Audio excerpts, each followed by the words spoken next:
Salve galera, aqui é Júnior Rocha, estamos aqui para mais um bate-papo cafeinado. E dessa vez nosso convidado é novamente o Henrique Ribas. Ele que é fotógrafo, é instrutor, é consultor, é beta tester do Lightroom e é palestrante do Photoshop Conference de 2020. Ele resolveu, aceitou o nosso convite aí para fazer mais um bate-papo falando um pouco de mercado, falando um pouco de fotografia, um pouco de carreira, para vocês conhecerem um pouquinho mais e também para ver se ele larga alguma coisa sobre o Photoshop Conference 2020. Então, galera, estão curiosos? O que vocês acham? Bora lá escutar o nosso bate-papo lá e ver o que rola desse bate-papo todo aí. Vai que você pesca alguma dica, né? Seja profissional, pessoal. Então, gente, confere aí o bate-papo. Valeu!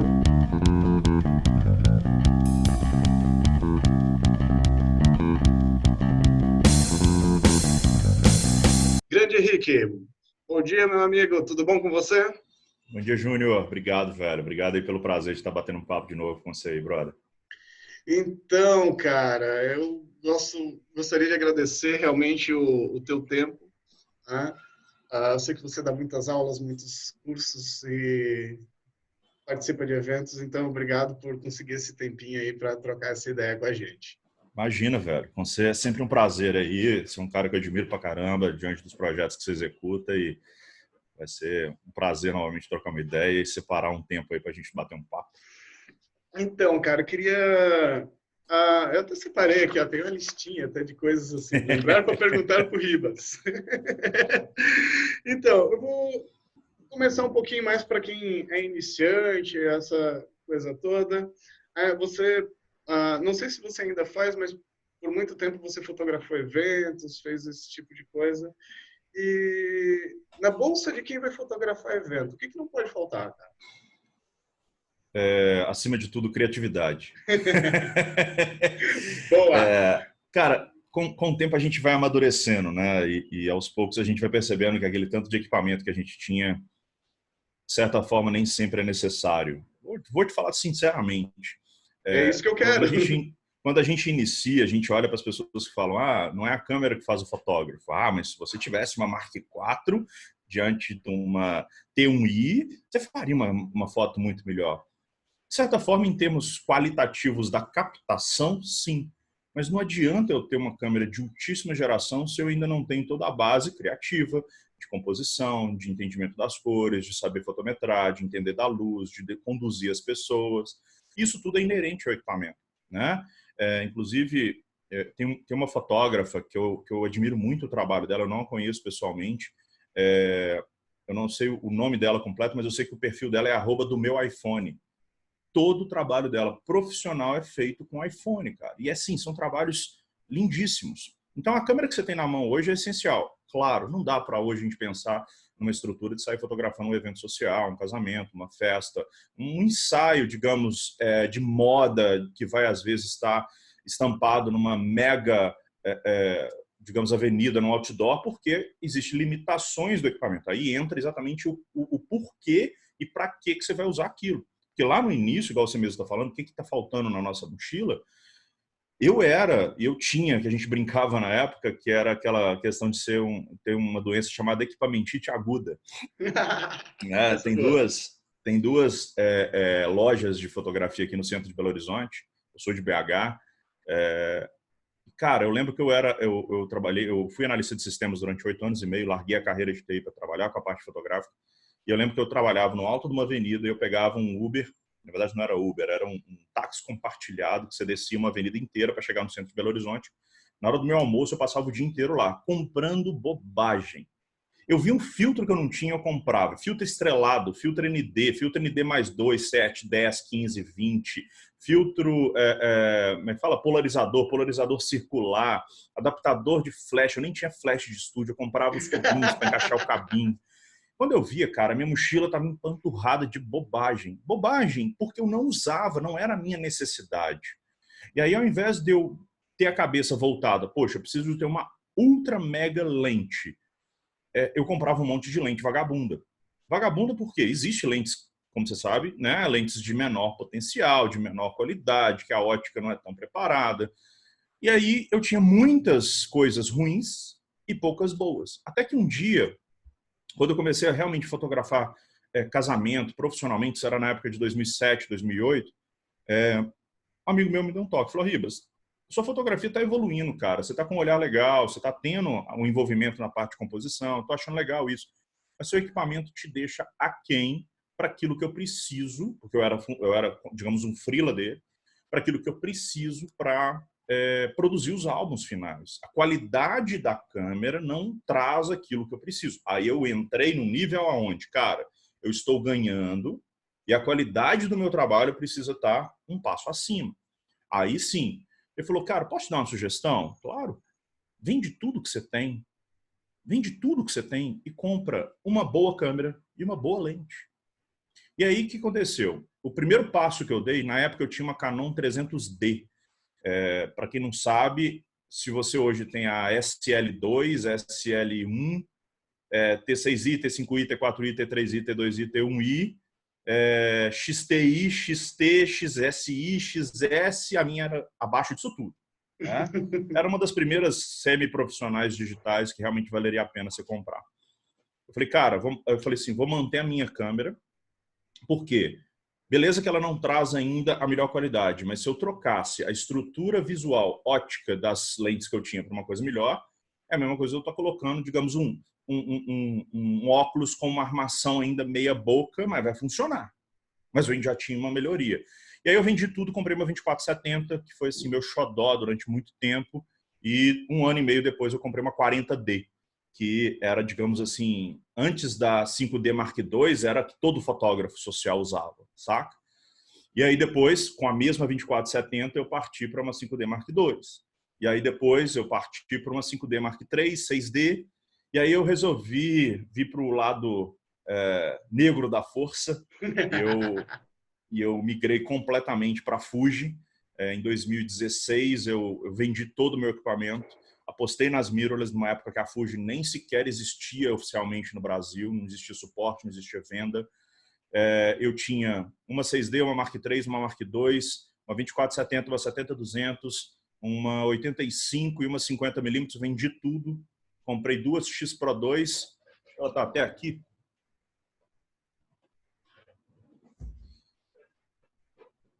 Então essa aqui é uma delas que eu ando para cima e para baixo com ela, tá com uma 35mm, que equivale a mais ou menos umas 50. E basicamente é meu tanque de guerra, cara. Na época eu lembro que eu era muito, existia um certo preconceito, porque muita gente foi e voltou porque não se adaptou. Eu queria, justamente, é uma das perguntas que eu tinha separado, já que tu entrou no assunto. Qual foi a diferença, esse desafio de sair da DSLR e ir para uma mirrorless? E eu vou como chegar foi nisso. essa adaptação? Eu queria só emendar na questão do que vai ter na mala, porque aí você vai entender por que eu estou chegando até esse limite. E na época existia um preconceito, porque muita gente tinha uma relação de tipo assim, cara, você vai migrar para uma câmera que não tem condição, ela não é resistente, você não sabe o que vai rolar e tudo mais. E o porquê que eu mudei? Por que eu migrei? Porque eu voltei um pouco naquela base toda. Cara, eu preciso de um pouco menos de estrutura para poder fazer ainda mais, para fazer melhor. E eu sempre trabalhei com duas câmeras.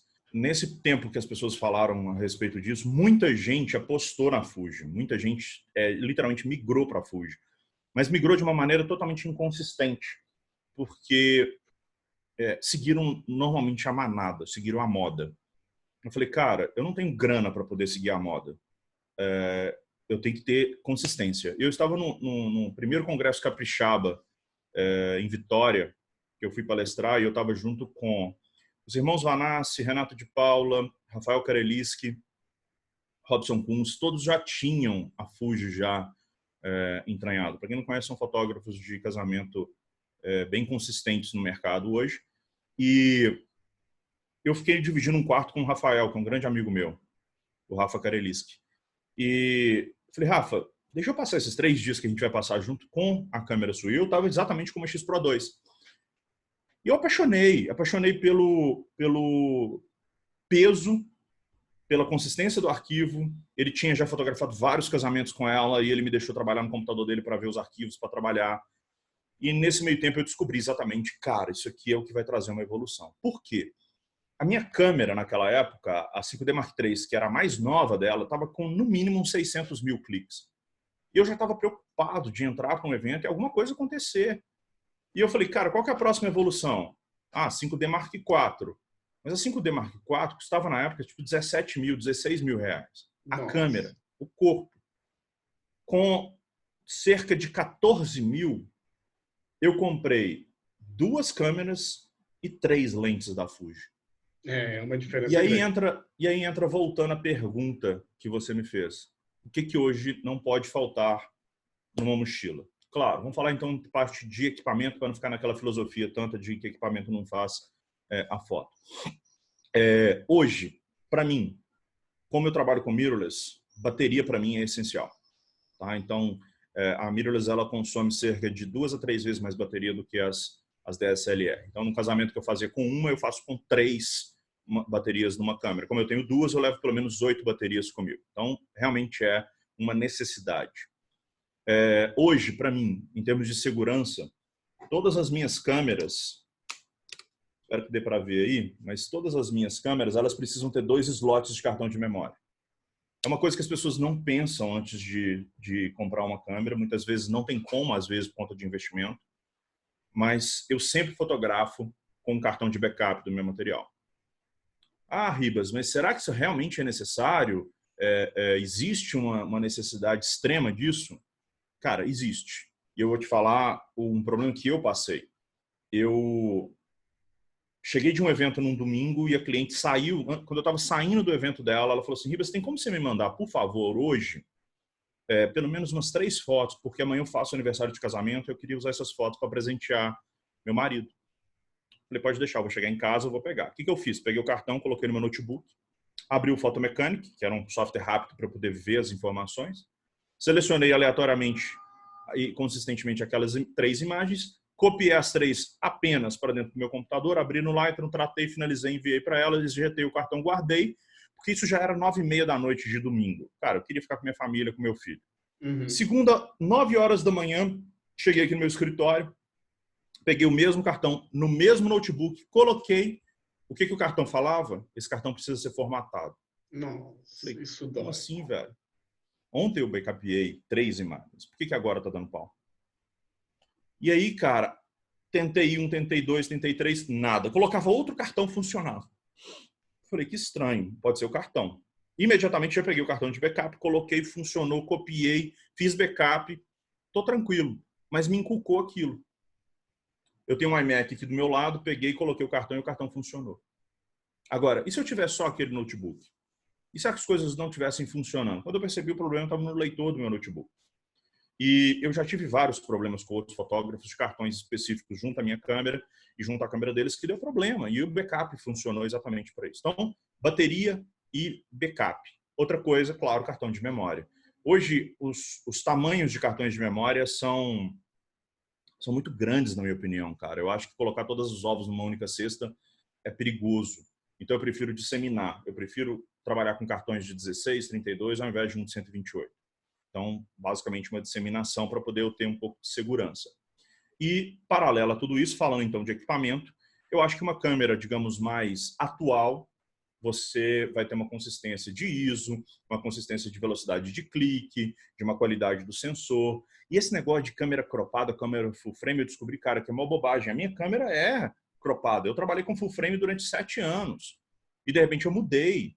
Então, nesse meio tempo, eu descobri que, claro, existem algumas diferenças, mas eu consigo fazer um excelente trabalho com tudo aquilo que eu preciso. E hoje, basicamente, eu preciso de quê? Se eu tivesse com uma câmera só, eu ainda assim trabalharia dessa maneira. Mas como eu tenho 2, isso me facilita. A Fuji, como ela é cropada, eu trabalho com uma 18 e com uma 56. 18mm 2.0 e uma 56 1.2. Basicamente equivale a uma 27 e uma 85mm. É o que eu preciso para trabalhar. Tá? Um radinho de flash em cima, um flash normalmente na mão, porque eu gosto de trabalhar com ele ou com assistente ou fora da câmera na minha própria mão. E é isso, velho. Eu consegui diminuir pelo menos aí pela metade o peso do meu equipamento que eu levava, por entender que a câmera, literalmente, ela faz um sentido muito grande quando você percebe o porquê que você vai usar ela. Se eu hoje fosse usar, por exemplo, para filmar, talvez eu optaria por outras lentes estabilizadas. Se eu fosse hoje trabalhar com moda, talvez eu procuraria, digamos, na própria Fuji GFX, que é uma médio formato, mas eu teria que ter consistência de retorno. Porque se eu não tiver, cara, faça com que você tem, paga as contas, executa para depois você começar a evoluir e sai da doença, digamos, tensa, né? Não, eu acho muito bacana. Tem um aluno meu que hoje está bem sucedido também na área. Ele começou, cara, começou com uma 5D Mark II usada de terceira mão. E hoje ele está, eu acho, com uma Sony já de full frame, top. Tem que ir subindo o degrau devagar, não adianta o cara atropelar as pernas e ficar devendo ali até o forro da calça, né? Exatamente. Você tinha feito a Show. pergunta sobre a migração, não foi? Qual que foi a pergunta? Isso, a migração para mirrorless, como é que foi isso? Você falou um pouco como que aconteceu, né? Mas que diferença que você viu, assim, que realmente te falou, pá, isso foi um pouquinho difícil de acostumar e isso foi show de bola, adorei. Pois é. O que acontece? Vamos lá. Primeiro, mirrorless. Basicamente, a diferença de uma DSLR é que ela não tem um espelho. Isso transforma a disposição do equipamento para que ele seja menor. E que ele tenha informações digitais que facilitam muito a evolução fotográfica. Essa é uma câmera de 2016. Talvez a fabricação dela real, o modelo é de 2015, sei lá. Mas é uma câmera de 2016, que eu não troco ela tão cedo, cara. A câmera está inteiramente, parece um tanque de guerra. A resistência dela é sensacional. No caso essa, junto com essa lente específica, ela é, digamos, selada. Então eu tenho uma resistência à água, às vezes numa chuva fraca, para poder trabalhar também. Mas não é esse o caso. Um ponto positivo e um ponto negativo com relação a tudo isso. É o mesmo ponto, peso. Muita gente achou que o fato da câmera ser pequena e leve seria um benefício. E para essas tais pessoas, isso foi um malefício. Por quê? Imagina você, está acostumado a trabalhar com uma 5D Mark IV, com uma 2470, com um flash em cima da câmera, você já está com aquele peso estruturado. Aí você faz uma imaginação. Imagina você agora ver uma caixa de papelão estufada, lotada. O que você vai fazer para pegar ela? Você vai preparar e estruturar o peso, mas está cheio de algodão, cara. Então aí você joga a câmera lá em cima, a caixa lá em cima. Era essa a sensação que as pessoas tinham no início. Por quê? Elas não estavam prevendo que era tão leve e essa leveza trazia inconsistência, porque elas não tinham firmeza. E isso trouxe uma migração retornável para a DSLR, porque elas não tiveram também paciência de acontecer. Como eu fiz um teste, como eu, antes de migrar, antes de vender tudo, eu tive essa oportunidade de testar a câmera e entender, e eu não comprei para depois testar, eu literalmente tive um benefício muito grande de saber, cara, é isso que eu preciso para minha vida, é uma câmera mais leve, são lentes menores, tá? A 2470 da Fuji, ela é desse tamanho, ela é um pouquinho maior, né? E isso me proporciona não somente ter um equipamento com muito mais qualidade do que eu tinha antes, e equiparado hoje a uma D750, uma 5D Mark IV, etc., e ter ainda todo um benefício de uma câmera menor e mais leve, né? Um dos benefícios que eu tenho também com relação a acreditar num equipamento, claro, sabendo do potencial dele, é o fato também da marca, digamos, confiar no nosso nome. As pessoas talvez nem sei se todo mundo está me ouvindo me conhece, mas eu era analista de sistemas, como eu já falei. Em 2009 eu larguei tudo para viver de fotografia, mas eu fotografo desde 2004 e eu migrei para a Fuji em 2016. Mas desde 2006 eu já ministro treinamentos voltados para Photoshop, Lightroom. Hoje eu sou o único beta tester do Brasil para o Lightroom, certificado da Adobe como você. E a Fuji, percebendo então essa minha interação junto à parte de pós-produção, ao uso do equipamento, a confiança em equipamento na época que a Fuji nem existia, e hoje, desde ano passado, se não me engano, ela está presente oficialmente no Brasil, diferente, por exemplo, de Nikon, que já foi embora. Ela me convidou, junto com mais 4 pessoas, para a gente ser um embaixador da marca, um ex-photographer, como ela chama, e isso proporciona também a gente ter um acesso mais fácil para entender as evoluções. antes que todo mundo se pergunte, então você é pago, você recebe equipamento? Não, nós não somos pagos, nós não recebemos equipamento. Nós temos empréstimo de equipamento por um determinado tempo para poder entender certas melhorias e a gente tem um acesso mais fácil para poder, digamos, comprar esse equipamento. Simplesmente isso. Mas essa migração trouxe muito benefício na minha fotografia pelo fato de eu ter algo mais discreto, mais leve, as pessoas não ficarem, às vezes, encabuladas. Uma câmera muito grande na frente de alguém, isso traz uma atenção negativa. E, claro, você tem como contornar isso, mas, na minha opinião, eu ganhei um benefício de ser um pouco mais discreto no ato da fotografia, porque eu gosto de trabalhar naquela coisa assim muito próxima das pessoas no evento social, e aí isso me trouxe um pouco mais de discrição e muito mais ação para aquilo que eu precisava. Show. E falo pra caralho, a gente... né, agora eu lembrei quando eu entrevistei o Brasílio, era para ser uma entrevista de... Então, seguinte, cara, queria saber de ti outra coisa. Quando a gente está começando, né, a gente ainda não tem uma identidade, a gente acaba procurando bastante profissionais de referência para se espelhar em algumas coisas. Mesmo quando a gente já é um profissional já firme no mercado, a gente também tem as nossas referências. Eu queria saber de você, quem são as suas referências profissionais? Os caras que tu admira, assim, que tu diz, cara, esse cara eu seguia ou acompanhava, e porque eu peguei um pouco disso dele, daquele, do outro, e assim por diante. É engraçado, cara, porque assim, se eu for enumerar, talvez eu não tenha 5 nomes que eu realmente vou listar e vou falar, caramba, que trabalho foda. Porque eu percebo que hoje em dia os fotógrafos eles estão muito nivelados, saca? Você começa a ver muitos trabalhos por aí e você começa a perceber que a característica que você admirava numa pessoa, outra pessoa do outro lado do mundo, ou já estava fazendo ou começou a fazer por conta daquela pessoa. A globalização proporciona isso, né? Você talvez é dessa época, mas eu comecei aprendendo fotografia numa época que eu aprendi nos fóruns de discussão e o máximo que eu tinha contato era alguém de São Paulo, ou do Rio, ou daqui de Minas mesmo, para poder entender o que estava acontecendo no mercado, para tirar uma dúvida. E hoje, cara, você dá 3 cliques, você entra no Instagram, você vê o trabalho do cara lá da Austrália, você vê um trabalho fodástico do Japão, e que tem características próximas. Claro, pessoas talvez com maior maturidade têm muito mais consistência. Mas eu tenho cada vez mais admirado a galera do filme hoje, sabe? Porque eu percebo que eles têm uma consistência voltada para a produção e direção fotográfica, às vezes maiores do que os próprios fotógrafos, porque eles têm que ter uma consistência num plano inteiro de ação e não numa única imagem. E me admira muito como que eles montam as luzes, como que eles dispõem os elementos, como é que cria a sequência. Eu não sei se você teve a oportunidade de ver, tem um filme chamado 1917 que está sendo indicado ao Oscar, é um filme de guerra, não só há pouco tempo atrás. Parece que ele foi feito em apenas 3 planos sequência. Então, o filme inteiro, cara, se você sai normalmente no meio do filme para ir no banheiro, você perde boa parte, porque ele não tem cortes, não tem como você ter etapas. Ele é um plano sequência. Para quem não sabe, um plano sequência é quando você filma, vai virando, vai girando, vai virando, vai acompanhando toda a cena como se fosse real. Você tivesse com um vlog ali acontecendo em tempo real. Então eu tenho admirado muito mais esse tipo de coisa, olhado mais a fotografia, entendendo mais sobre essas questões. E aí, diante disso, eu começo a admirar, talvez, certas películas, certos filmes, e não exatamente o fotógrafo em si, ou até mesmo o diretor de fotografia, porque às vezes o nome dele nem é tão conhecido assim. Falando em nomes específicos, 2 específicos me admiram muito, 3 na verdade. São caras que estão, digamos, mais voltados para exatamente no YouTube ou no Instagram.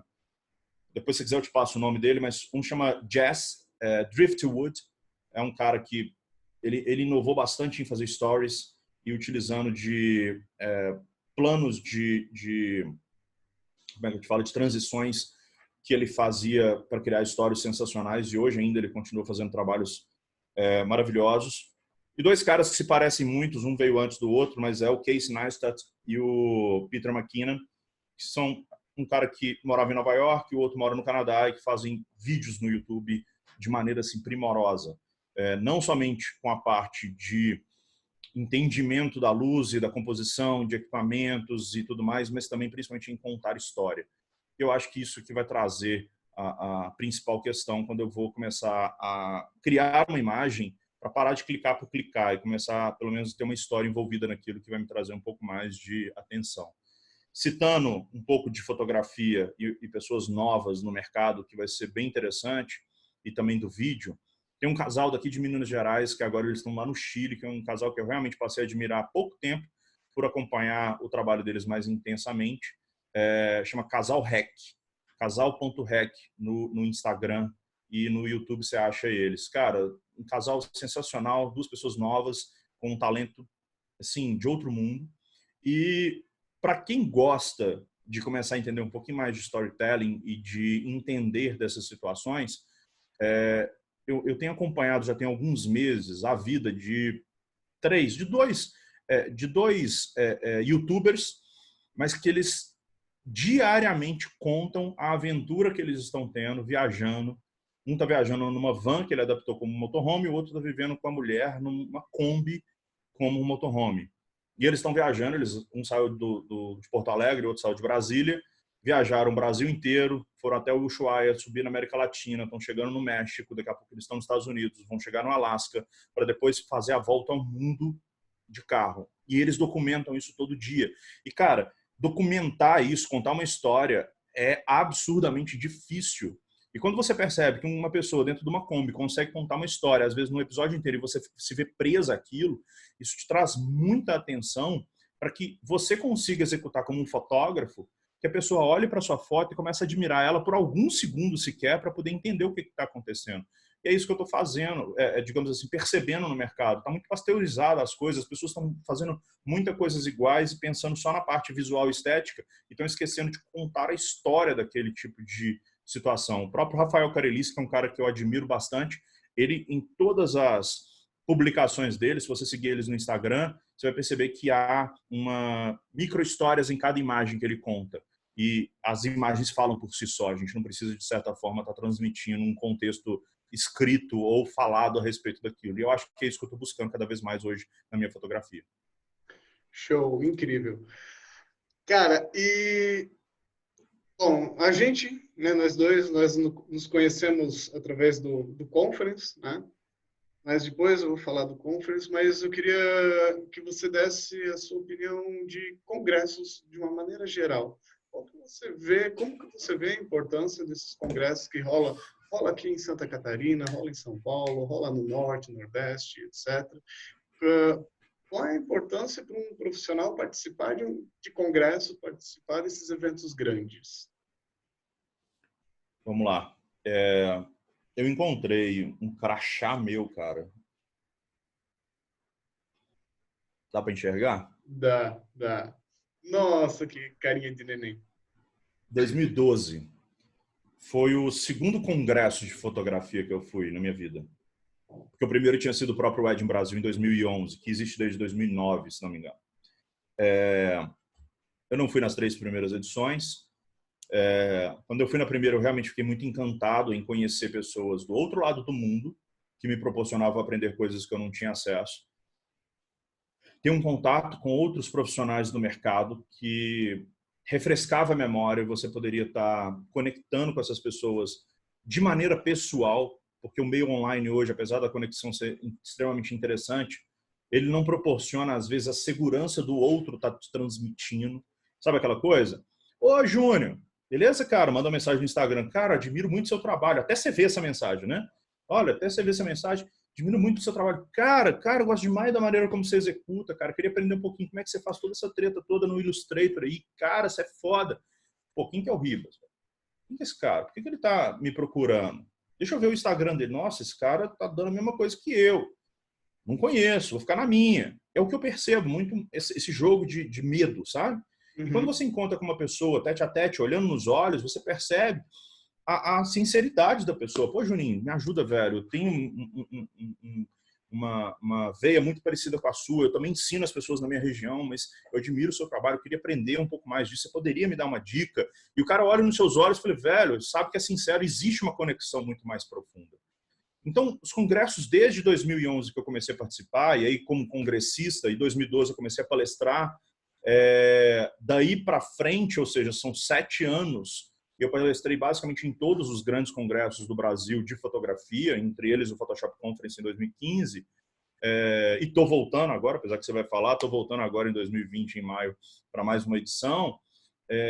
Proporciona para a gente, cara, como palestrante aprender como cada vez mais dar aula, como, digamos, se portar melhor, como transmitir um conhecimento, como formatar informações. Porque eu acredito que se você quer trazer cada vez mais um aprendizado para a sua vida, você precisa ensinar alguém. Porque quando você ensina, você masteriza isso tanto para criar didática naquilo que, cara, aquilo transforma a sua cabeça de uma maneira sensacional. Isso para mim foi muito transformador e é por isso que eu acho que eu estou aqui até hoje.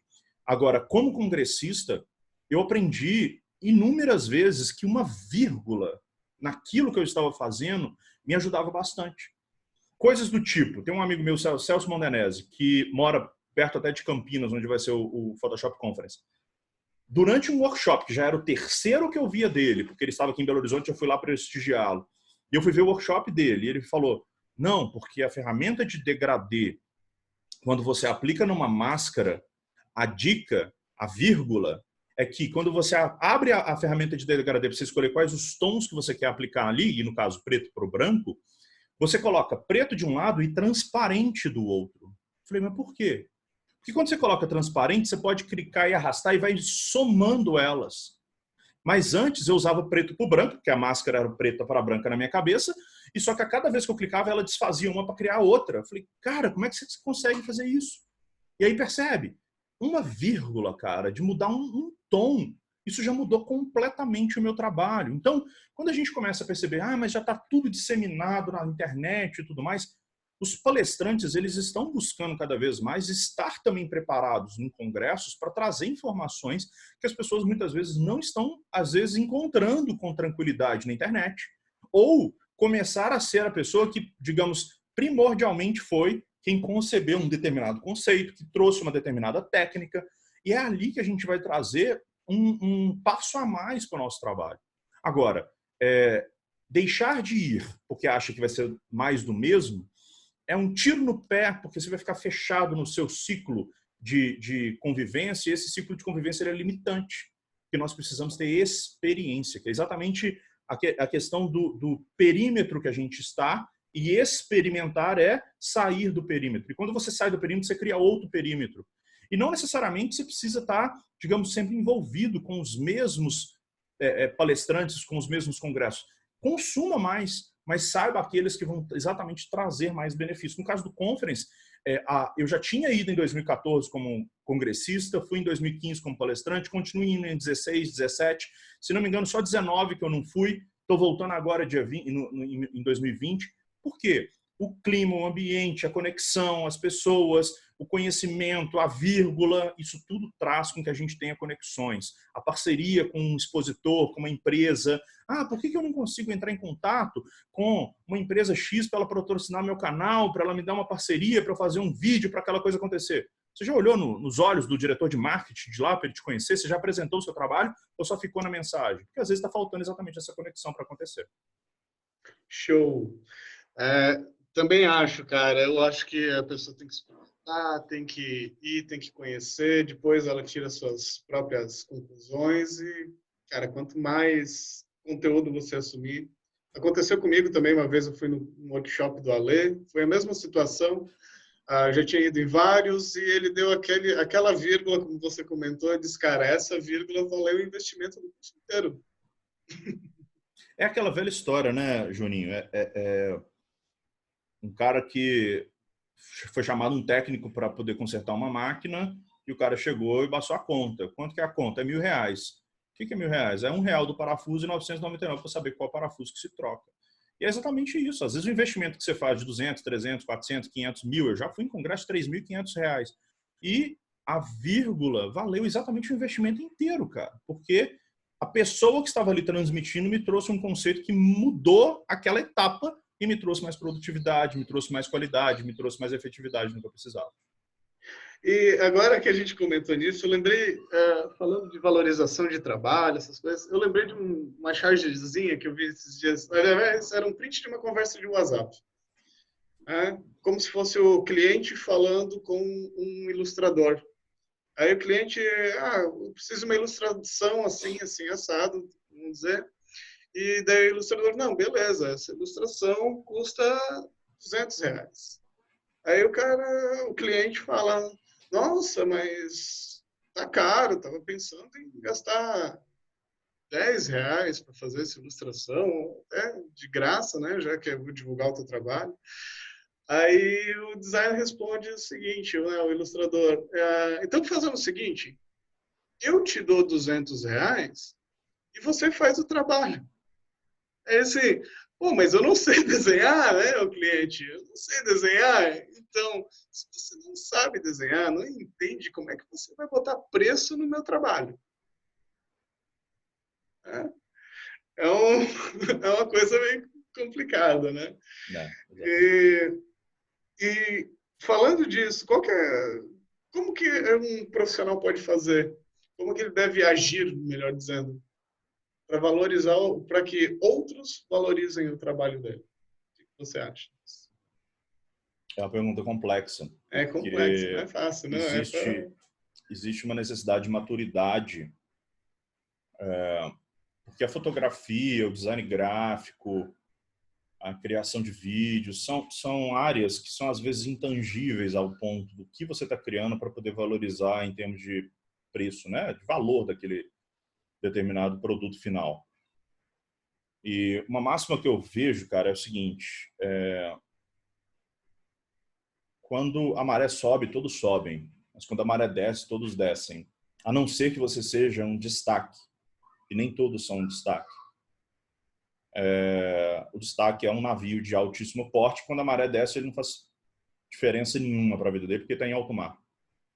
Então, é diferente daqueles que estão, às vezes, na beira-mar, indo para pescar e voltar, e quando a maré baixa, a coisa fica meio tensa. E isso tem um sentido porque as pessoas acham que diminuir o valor, o preço delas, vai trazer muito mais benefício, porque ela vai conquistar mais clientes. Quando ela vê, ela está trabalhando muito mais em cima daquilo que ela está fazendo e a coisa se torna desgastante.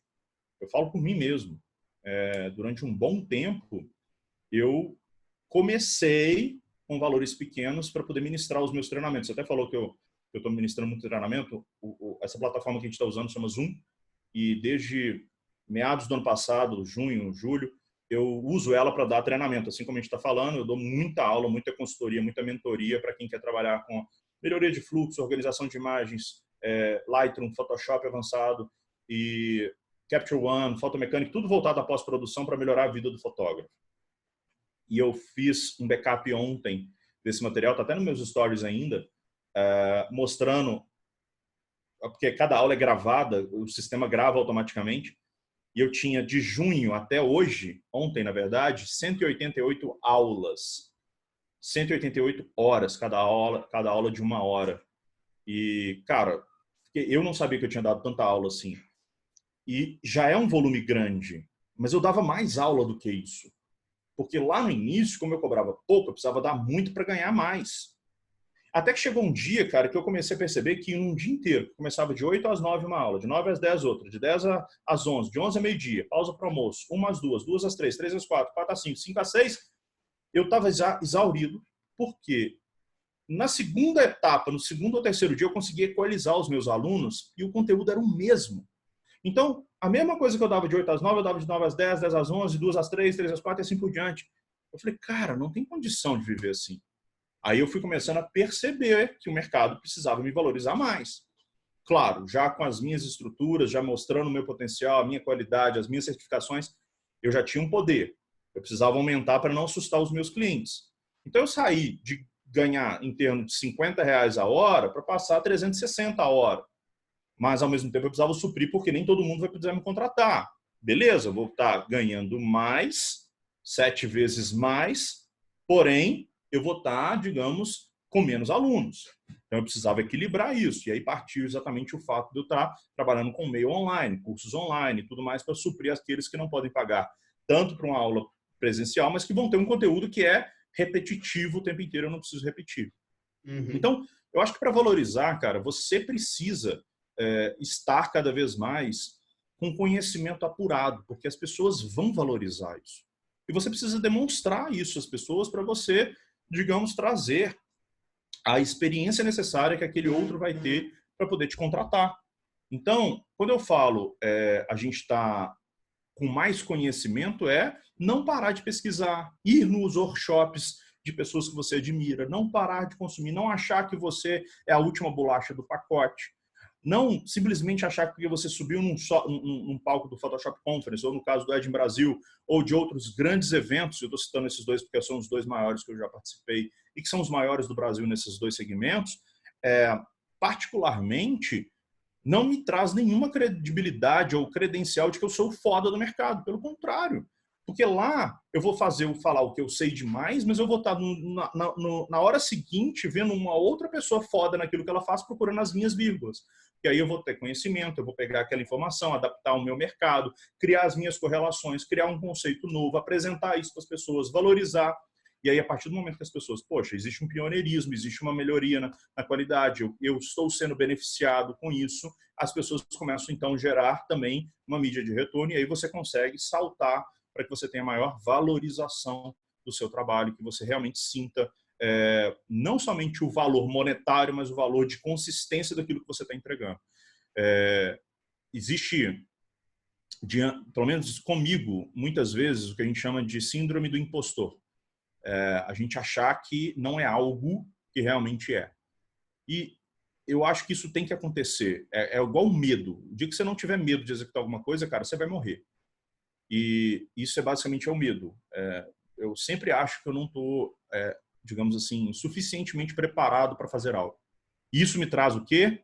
Preparação, conhecimento. Se eu não estou preparado, peraí, então deixa eu enfiar a cabeça para poder aprender esse negócio direito, para eu poder ensinar corretamente, para eu poder, digamos, trazer o valor, para as pessoas perceberem o valor e para as pessoas voltarem até mim. E antes de eu diminuir preço, eu tenho que pensar exatamente não somente em mim, mas no mercado, porque se eu for começar a diminuir preço demais, o outro do outro lado vai estar, digamos, sendo desvalorizado também. Então, o mercado ele precisa entrar em conjunto. As pessoas precisam se comunicar. Outro dia eu estava em conversa com um executivo amigo meu, que ele trabalha para uma mega indústria, e ele fala, cara, enquanto você fica aí brigando com um fotógrafozinho, entendendo que o outro não pode saber das suas estratégias, porque o outro vai tomar seu mercado e tudo mais, o diretor-geral da Fuji, o presidente da Canon, o presidente da Nikon e da Olympus, eles se conversam nos bastidores porque eles estão conduzindo o mercado, cada um com as suas estruturas, mas com toda certeza, assim como Steve Jobs deve ter batido papo inúmeras vezes com Bill Gates, assim como o presidente da Coca deve bater um papo profundo com o presidente da Pepsi, enfim, apenas citando, porque o mercado se comunica. E não ter melindres nessas coisas e saber que existe mercado para todo mundo, existe configurações de ações com que as pessoas vão preferir um ou outro, é saudável. A concorrência é saudável, porque sem concorrência você não vai ter em quem se balizar para ser melhor do que ele. Show. E falando agora de conference, né, galera, não esqueçam, o Photoshop Conference vai ser dia, deixa eu pegar aqui para não falar errado, né, 18, 19 e 20 de maio. Minha presença já está lá garantida, a inscrição, avião, hotel já está tudo reservado para ir lá e assistir o meu amigo Henrique, mais vários palestrantes lá. E eu queria falar contigo ainda o seguinte, a Photoshop Conference como evento, na minha visão, ele difere de vários outros congressos, porque, na verdade, ele é focado em uma ferramenta, não necessariamente num nicho de mercado, tá? Como o Wedding, que é focado só mais na social e etc. O que você acha realmente, tua opinião sincera, pessoal, de quem vai num Photoshop Conference, o que a pessoa pode esperar de um Photoshop Conference? Eu acho que é inovação, cara. Quando você é convidado ou você traz alguém para estar lá no palco, ou quando você vai num evento desse, eu acho que as pessoas estão esperando algo a mais, né? É uma pessoa que está mais antenada, é uma pessoa que está mais preparada, é uma pessoa que está trazendo novidades, seja da ferramenta ou da técnica de usar aquela ferramenta, ou daquele ciclo de fluxo de trabalho. E concordo com você que não é um nicho de mercado, e sim a ferramenta que vai trazer possibilidades para aquele profissional que está trabalhando. Então, quanto mais micro detalhe que vai trazer uma profundidade para que aquela pessoa tenha mais consistência na execução de um determinado trabalho, isso traz exatamente o que eu busco. Quem vai lá são pessoas que exatamente estão buscando esse tipo de coisa, são pessoas que estão querendo se inovar, trazer melhoria estética, melhoria de produtividade, trazer melhoria para sua equipe ou para ele mesmo.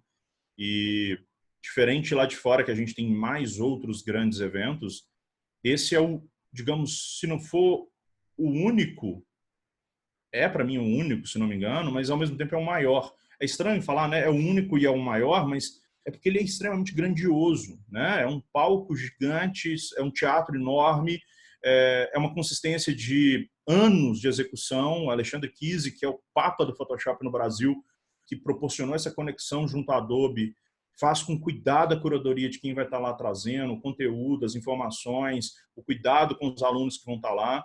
E isso transforma, cara, transforma, porque é um local que, com toda certeza, você não sai de lá com menos de um caderno escrito ou com a cabeça fervilhando ou cheio de anotações no seu celular para você no dia seguinte colocar em prática.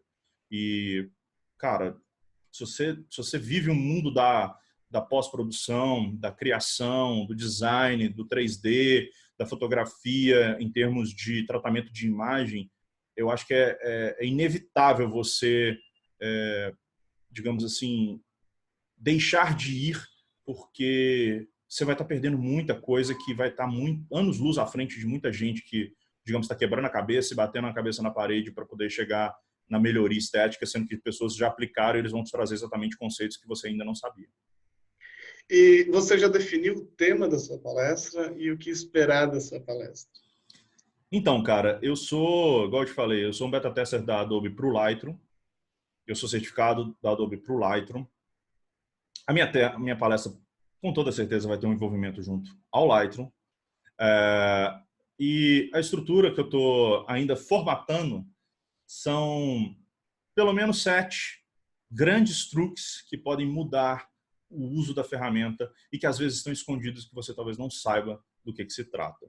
E aí eu não posso falar exatamente porque, como são truques escondidos, eu quero demonstrar isso em palco. Se você quiser saber, eu te espero lá. Eu sei que você vai, mas quem estiver ouvindo, vai lá. Mas são coisas que realmente estão literalmente escondidas e que podem trazer uma melhoria de execução da estrutura do software para que você tenha mais controle, mais cuidado e perceber que ele tem evoluções tão grandes quanto a ponto de você não precisar ir ao Photoshop para poder executar certas coisas que você achava que era impossível junto ao Lightroom. Então, galera, a gente vai ver o Enrolei, lado enrolei, não falei nada, porque exatamente, quer ver, vai lá. Exato, é o lado oculto do Lightroom. Com Henrique Ribas, versão brasileira AIC São Paulo. Gostei do título. Ok, show de bola. Deixa eu ver o que ainda tem. Claro. Mais uma coisinha, né? Então, falando agora de você especificamente, você tem o seu treinamento Lightroom Ninja, que você publica vários vídeos ali no Instagram, e por aí afora. Então,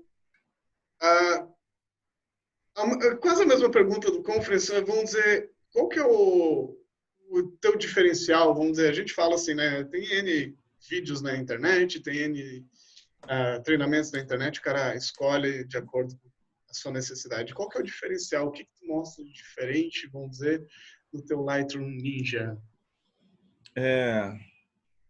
Quando a gente fala assim, poxa, o cara é um ninja na parada, essa é uma dica ninja, isso é uma coisa, pô, que ninja é isso? Basicamente o cara tá saltando passos à frente para poder melhorar a estrutura de execução de algo, trazendo pelo menos mais brilho para aquilo, produtividade, etc. O grande trunfo desse treinamento é o quê? O Lightroom é um software para volumes grandes de imagens ou para mesmo pequenos volumes você ter mais produtividade no processo.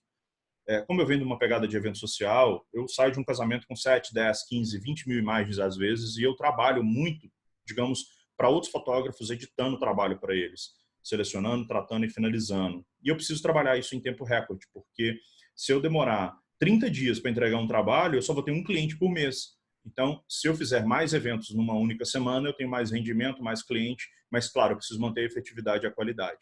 E aí, pensando nisso e pegando o background meu com relação à área de TI, onde eu trabalhei muito com processos, com produtividade, com processos ágeis, metodologias ágeis de trabalho, eu percebi que a fotografia em si ela era muito arcaica em termos de execução. As pessoas não sabiam exatamente o porquê fazer tal coisa, qual é o fluxo de execução, por que você vai executar assim, não assado, como é que você está fazendo hoje, como é que eu posso te ajudar de uma maneira melhor. E aí, a partir do momento que eu comecei a dar consultorias, comecei a dar workshops, ou seja, poucas pessoas, muitas pessoas, palestras, eu fui começando a absorver os problemas que todos estavam passando. Eu entrei dentro do time de beta tester da Adobe e eu percebia como que grandes profissionais que existem lá, que estão espalhados no mundo, têm problemas semelhantes, como certificado, eu percebi que as coisas na certificação traziam também microsoluções para isso, e eu unifiquei isso num único produto, onde você consegue ser até 15 vezes mais rápido numa execução de um determinado tipo de trabalho, trazendo mais lucro, mais tempo, passando menos tempo na frente do computador, mas principalmente entendendo a ferramenta como ela deve ser utilizada. Não simplesmente fazer com que você entenda o que é o Lightroom. Não é um cursinho de Lightroom apenas. Você não vai simplesmente aprender o que é a importação, seleção, tratamento, finalização e exportação. Isso até tem um curso chamado Lightroom Express, que é para as pessoas que querem exatamente aprender um cursinho básico de Lightroom, ao invés de ir para uma escola. Ali tem toda a estrutura básica que você precisa trabalhar. Porém, esse curso menor, ele tem cerca de 26 aulas, dá em torno de 4 horas de treinamento. O Lightroom Ninja são mais de 100 aulas, distribuídas em 16 módulos. São mais de 20 horas de treinamento profundo, onde em cada etapa a gente mostra o porquê, mas eleva a qualidade ao nível avançado para que você entenda produtivamente por que você vai fazer assim e não assado. Por que seu Lightroom está lento e pode ser mais rápido com o computador que você tem atualmente? Por que você não consegue fazer isso e as outras pessoas conseguem? O porquê de usar tal ferramenta, exemplo, por que eu vou usar as curvas ao invés da ferramenta de contraste? Por que eu vou usar pretos e brancos ao invés das curvas? Por que eu vou usar as curvas ao invés da tonalização dividida e vice-versa? Qual que é a diferença do HSL para calibração? Quando que eu vou usar cada coisa? Porque são muito parecidos. E aí, a partir do momento que você entende, a gente automatiza, a gente melhora, e aí eu apresento não somente essas estruturas, como gadgets que a gente vai poder, digamos, selecionar melhor o seu material, como outros que você vai poder utilizar para tratar melhor o seu material, como outros que você vai poder utilizar para poder usar de atalhos de teclado. Então, é sempre um nível acima daquilo que você está acostumado. E é por isso que eu nomeei ele como Lightroom Ninja, porque exatamente é o que eu tenho de essência e melhor e que eu vou estar o tempo inteiro atualizando, principalmente por aquilo que eu tenho como recurso de acesso.